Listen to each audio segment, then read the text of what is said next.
Shamaan akkam jirtu dhaggeeffattoota fi daawwattoonni chaanaalii keenya bakka chaanaalii keenyatti nagaan dhuftan jecha har'a odeeffannoo bareedduu fi oduu nama gammachiisu hedduu illee isinii qabannee dhufnee jirra jechuudha. Amma qophii keenyatti nu wajjin tura. Warroonni chaanaalii keenyaaf haaraa taatan immoo akkuma beekamu sabskraayibii nu tashuudhaan laayikii fi sheerii gochuun michana dhaabadhaa isiniin jenna. Eddaan gara viidiyootti isin dabarsu.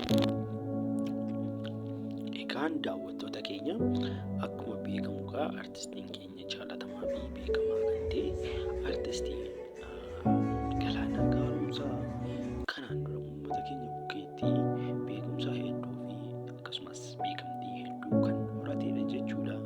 Akkuma beekamu artistiin keenya kun immoo yeroo ammaa kana waan haaraa waan baay'ee namatti toluu fi waan baay'ee nama gammachiisu tokko qabatee gara uummata keenyaatti dhufaa jira jechuudha.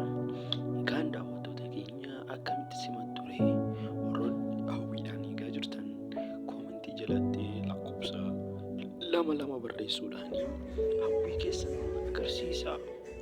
Egaan daawwattoota keenya artistiin keenya kuni kanaan dura sirboota hedduu fi sirboota baay'ee kan nama hawwatan fi kan baay'ee nama bu'aarsan hedduu isaallee qabatee dhufee jira jechuudha.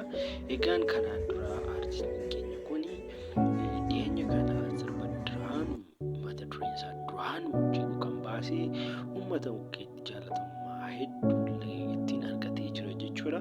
Akkuma beekamu muuziqaa sana chaanaalii mataa isaa irratti kan gadhiisee ture yeroo ammaa kana immoo muuziqaa bareedaa ta'e beeknaa kan jedhu niw muuziq viidiyoo baay'ee Galaanaa Gaaromsaa mata duree haaraadhaan kan dhufaa jirudha jechuudha.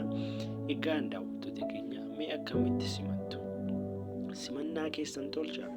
Egaan daawwattoota keenya viidiyoo kana immoo akka nama hedduu beekamuuf sheerii fi laayikii nu tolchuudhaan amma artistiin keenya kana riikoordii addunyaallee akka ittiin cabsuu dandeenyu baay'een uummata keenya hedduu kan ta'ee fi seenaa addaa haa hojjennu isiniin jedha.